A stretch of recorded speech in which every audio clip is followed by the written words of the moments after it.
नमस्कार। कल भाजपा की केंद्र सरकार ने सीए लागू करने का नोटिफिकेशन जारी किया है। 10 साल देश पे राज करने के बाद एन चुनाव के पहले इन लोगों को सीए की बात करनी पड़ रही है। अगर 10 साल में कुछ अच्छा काम कर लेते तो शायद आज सीए की जगह अपने कामों पे वोट मांग रहे होते। आज देश के सामने सबसे बड़ी समस्या महंगाई और बेरोजगारी की है। किसी को भी घर चलाना मुश्किल हो रहा है, इतनी ज़्यादा महंगाई हो गई है, कमर तोड़ महंगाई हो रही है। उधर हमारे युवा दर दर की ठोकरें खा रहे हैं रोज़गार के लिए, उनके ऊपर डंडे लाठियां बरसाई जा रही हैं। ऐसे में सरकार बेरोजगारी और महंगाई का समाधान ढूंढने की बजाय सीए की बात कर रही है, तो ये बड़े दुख की बात है। ये सीए आखिर है क्या? बीजेपी की केंद्र सरकार का कहना है कि 3 देश, बांग्लादेश, पाकिस्तान और अफगानिस्तान, इन 3 देशों के अल्पसंख्यक जो हैं वो अगर भारत की नागरिकता लेना चाहें तो उन्हें भारत की नागरिकता दे दी जाएगी। इसका मतलब बड़ी संख्या में यहाँ से अल्पसंख्यकों को हमारे देश में लाया जाएगा, उनको रोज़गार दिए जाएंगे, उनके लिए घर बनाए जाएंगे, उनको यहाँ बसाया जाएगा। अजीब बात है ना। बीजेपी की केंद्र सरकार से हमारे बच्चों को रोजगार दिए नहीं जा रहे, पाकिस्तान से लोगों को लाके उनके बच्चों को रोजगार देना चाहते हैं। हमारे लोगों के पास तो घर नहीं है, भारत के तो ढेरों लोग बेघर हैं, लेकिन बीजेपी वाले पाकिस्तान से लोगों को लाके उन्हें भारत में बसाना चाहते हैं, उनको घर देना चाहते हैं। हमारे रोजगार उनके बच्चों को देना चाहते हैं, हमारे हक के घर उनमें पाकिस्तानियों को बसाना चाहते हैं। भारत सरकार का जो सरकारी पैसा हमारे परिवार और देश के विकास पे खर्च होना चाहिए, वो पैसा पाकिस्तानियों को भारत में बसाने पे खर्च किया जाएगा। इन 3 देशों में लगभग 2.5 से 3 करोड़ अल्पसंख्यक हैं।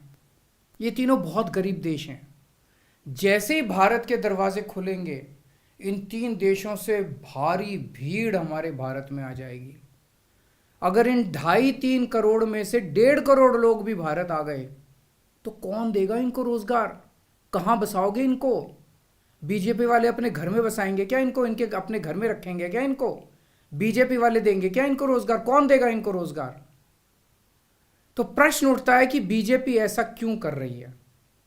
कई लोगों से मैंने बात की, कुछ लोगों का कहना है कि ये पूरा का पूरा खेल वोट बैंक बनाने की गंदी राजनीति है।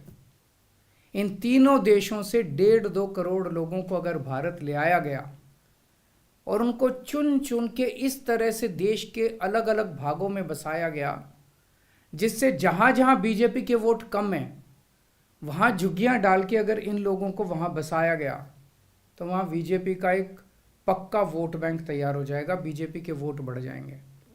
और आने वाले इस चुनाव में तो नहीं, आने वाले भविष्य के चुनाव में बीजेपी को इससे बहुत बड़ा चुनावी फायदा मिल सकता है, ऐसा कुछ लोगों का कहना है।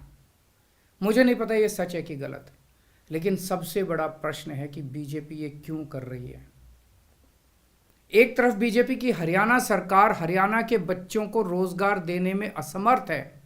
रोजगार के लिए हरियाणा सरकार अपने बच्चों को इजराइल भेज रही है। इजराइल में हम सब जानते हैं कि युद्ध चल रहा है, हमारे बच्चों को युद्ध में धकेला जा रहा है। अपने बच्चों को तो रोजगार है नहीं और पाकिस्तानियों को भारत लाके उनके बच्चों को रोजगार देना चाहते हो। मेरी तो ये बात बिल्कुल समझ से परे है। बीजेपी वाले पूरी दुनिया से बिल्कुल उल्टा चल रहे हैं। पूरी दुनिया में कोई भी देश अपने पड़ोसी देशों के गरीबों को अपने घर नहीं लाना चाहता। पड़ोसी देशों के लोगों को अपने देश में आने से रोकने के लिए पूरी दुनिया में हर देश तरह तरह के कानून बनाता है, बॉर्डर पे दीवारें लगाता है, बॉर्डर पे बिजली की तारें लगाई जाती हैं ताकि पड़ोसी देश का कोई भी व्यक्ति हमारे देश के अंदर ना आ सके। बीजेपी शायद अकेली पार्टी है पूरी दुनिया की जो पड़ोसी देश के गरीब लोगों को अपने देश में घुसाने के लिए दरवाजे खोल रही है, बिल्कुल उल्टा कर रही है। एक और बात है सोचने की, पिछले 10 सालों में 11 लाख से ज्यादा भारत के बड़े बड़े अमीर उद्योगपति और व्यापारी भारत छोड़ के चले गए। ये लोग भारत में फैक्ट्री चलाया करते थे, इंडस्ट्री चलाया करते थे, बड़े बड़े व्यापार किया करते थे, लाखों लोगों को नौकरी देते थे, रोजगार देते थे। ये बीजेपी की गलत नीतियों और उनके अत्याचार से तंग आके भारत छोड़ के चले गए। अगर बीजेपी को लाना ही है तो इन लोगों को वापस भारत लेके आओ ना, जो भारत छोड़ के चले गए। ये भारत आएंगे, इनके पास पैसा है, भारत में इन्वेस्ट करेंगे, नई नई फैक्ट्रियां खोलेंगे, नए नए व्यापार खोलेंगे, अपने बच्चों को रोज़गार मिलेगा। ये क्या बदतमीज़ी है कि बांग्लादेश के, पाकिस्तान के और अफ़गानिस्तान के लोगों को हमारे देश में ला के बसाएंगे और उनको हमारे बच्चों के हक के रोज़गार उनको देंगे। ये लोग कह रहे हैं कि 2014 के पहले आए हुए घुसपैठियों को इन नागरिकता दी जाएगी। ऐसा नहीं है, ये तो शुरुआत है। एक बार ये सिलसिला चालू हो गया, एक बार दरवाजे खुल गए तो फिर बहुत बड़ी संख्या में पाकिस्तानी और बांग्लादेश से लोग भारत में आने लगेंगे। आज बीजेपी कह रही है 2014 के पहले आए हुए लोगों को ही नागरिकता दी जाएगी। देख लेना, अगले चुनाव में ये बीजेपी वाले इस तारीख को बढ़ा के 2024 कर देंगे कि 2024 के आए हुए पहले वाले लोगों को दी जाएगी और फिर इसे और आगे बढ़ा देंगे। मोटी मोटी बात यह है कि पाकिस्तानियों और बांग्लादेशियों के लिए भारी संख्या में भारत आने के लिए बीजेपी सरकार ने दरवाजे खोल दिए। ये देश के लिए बेहद खतरनाक है और इसका सबसे ज़्यादा खामियाजा उत्तर पूर्व, नॉर्थ ईस्टर्न स्टेट्स भुगत रहे हैं, खासकर आसाम। आसाम के लोगों की भाषा और संस्कृति खतरे में पड़ चुकी है क्योंकि वहां पे बांग्लादेश से इतनी बड़ी संख्या के ऊपर इलीगल माइग्रेशन हुआ है। अब बीजेपी कह रही है कि इलीगल माइग्रेंट जो आए हैं उनको हम नागरिकता देंगे, उनको हम बसाएंगे, आसाम में बसाएंगे।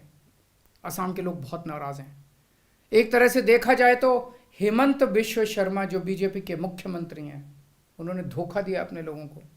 अपने आसाम के लोगों की खातिर उन्हें सीए का विरोध करना चाहिए था। उन्हें कहना चाहिए था कि आसाम के लोगों की संस्कृति और भाषा दोनों खतरे में हैं, ये बिल्कुल बर्दाश्त नहीं किया जाएगा। तो दोस्तों, पूरे देश की मांग है कि सीए को वापस लिया जाए। हम किसी हालत में अपने बच्चों की नौकरियां, अपने बच्चों के रोज़गार दूसरे देश के लोगों को किसी हालत में नहीं देंगे।